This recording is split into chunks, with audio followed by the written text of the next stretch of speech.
Dishwashers are more energy efficient than ever, using much less water than hand washing. But if you only have a few dishes, Consumer Report says there's an easy way to get them spotless using less water right in your sink. Washing dishes by hand can use a lot of water compared to newer energy-saving dishwashers.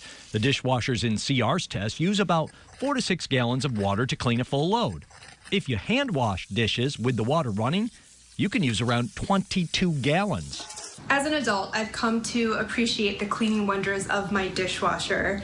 But if you still prefer to wash by hand or you don't have a dishwasher, the 2-basin method is optimal. Step 1. Scrape off any leftover food. 2. Fill one side of the sink with hot water and a few squirts of dishwashing liquid. Fill the other sink with clean, cool water. Hot water is not necessary. If you have a 1-basin sink, use a plastic basin for clean water instead. Now, let's get to work.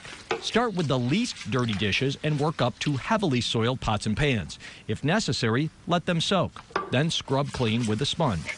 Never put sharp knives in soapy water where you can't see them. Dip the scrubbed items in the clean water to remove the suds. If the rinse water gets too sudsy, pour some out and add more clean water. Put your clean dishes into a drying rack with a drain board.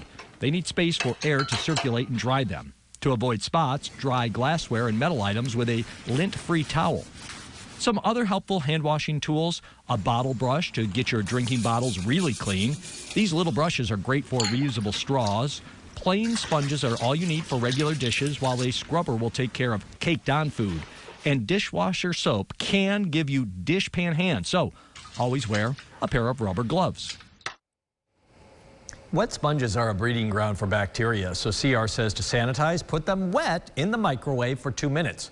Sponges should be replaced every 2 weeks. We'll be right back.